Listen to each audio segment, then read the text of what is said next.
बिस्मिल्लाहिर्रहमानिर्रहीम। बोलते कालम नहीं, खिलौते कालम के साथ आमिर रज़ा ख़ान। और आज मैं जो बात आपसे करने वाला हूँ वो सोलर पर मबनी है। सोलर की जो प्लेट्स लगवा रहे हैं 2030 में, ये प्लेट्स जो हैं आपके लिए किसी काम की नहीं रहेंगी। अच्छा, ये इसका मतलब ये नहीं कि आप सोलर ना लगवाएं, ज़रूर लगवाएं, लेकिन सुनते जाएं कि दुनिया अब कहाँ से कहाँ। वो हम कहते थे ना कि दुनिया चाँद पर पहुँच गई, और हम कहाँ पर हैं? हम सोलर प्लेट्स की बात कर रहे हैं, लेकिन दुनिया जो है वो ऑर्बिट में यानी हला में जाकर एक नया जो है सोलर स्टेशन बनाने की बात कर रही है, और इसके तजर्बात जारी हैं और 2030 तक ये तजर्बात मुकम्मल हो जाएंगे, जिसके बाद दुनिया को जो बिजली है वो हला से आया करेगी। कैसे आएगी, इस पर बहुत ज़्यादा तहकीक हो रही है। और तहकीक कहाँ हो रही है? चीन, अमेरिका, यूरोप, जापान। जी हाँ, आज आपको मैं बताऊंगा कि 2030 की डेट मैं क्यों कह रहा हूँ, और 2030 को ऐसा क्या होने जा रहा है कि दुनिया में सोलर प्लेट्स जो हैं आहिस्ता आहिस्ता वैनिश होना शुरू हो जाएंगी। शायद पाकिस्तान में ये वक्त आने में अभी 20-25 साल लगें, लेकिन 2030 को चीन एक हवाई स्टेशन, सोलर हवाई स्टेशन जो है हला में बना रहा है, जिसकी चौड़ाई 1 किलोमीटर है, और ये कई गीगावाट की बिजली जो अभी तक इतलात हैं बनाएगा।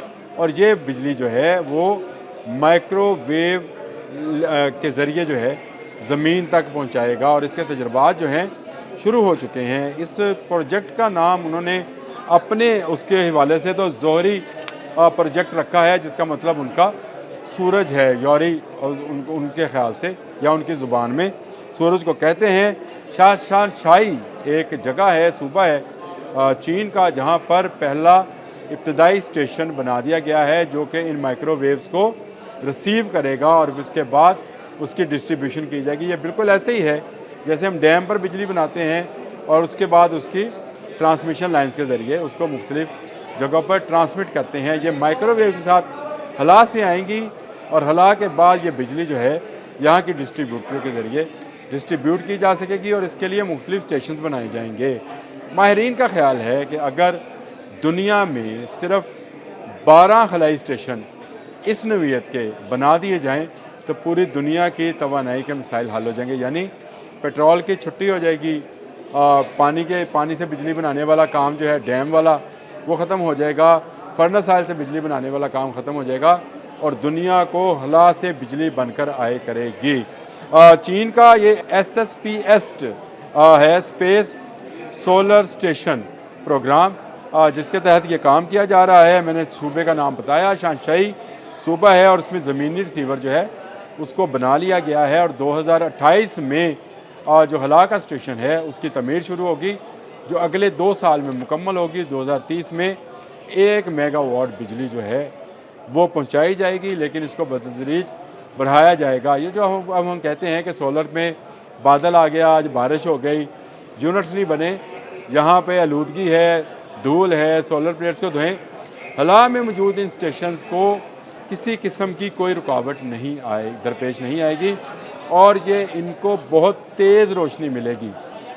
ये प्रोजेक्ट सिर्फ अगर चीन का होता तो शायद आप कह सकते हैं कि ये सुनी सुनाई बात है, शायद ऐसा मुमकिन नहीं है, लेकिन बाकी कंट्रीज़ भी जो हैं 2030 की डेट दे रही हैं। अब इसमें जापान है, जिसका जाक्सा प्रोग्राम है। जापान वालों ने जाक्सा प्रोग्राम इसका नाम रखा है, Japan air space acquisition agency.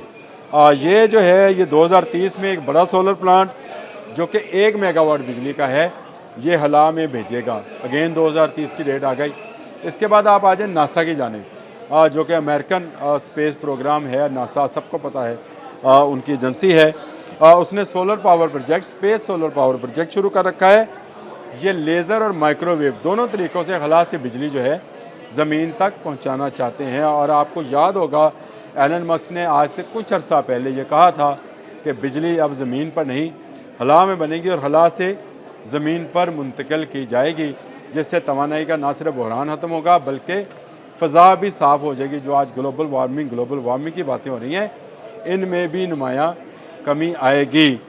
ये नासा का प्रोग्राम है, और इसके लिए भी उन्होंने 2030 की डेट दी है। नासा 2022 में एक छोटा खलाई स्टेशन जो है वो बना चुका है और इसके साथ साथ वो मरीख और चाँद पर भी ऐसे स्टेशन बनाने पर तहकीकात कर रहे हैं। मरीख पर तो शायद मुश्किल है, चाँद पर वो पहुंच सकते हैं और चाँद पर ऐसा स्टेशन कायम कर सकते हैं कि बिजली चाँद पर बने और वो चाँद से लेज़र के ज़रिए या माइक्रोवेव के ज़रिए ज़मीन पर मुंतकिल कर दी जाए। इस तरह ईसा प्रोग्राम है जी यूरोपियंस का, ये यूरोपियन स्पेस एजेंसी है, इन्होंने सोलरेज़ प्रोग्राम, सोलरेज़ के नाम से प्रोग्राम शुरू कर रखा है, जिसका उन्होंने कहा है कि 2030 में वो बिजली बनाने का, स्पेस में बिजली बनाने का जो काम है उसको मुकम्मल करेंगे।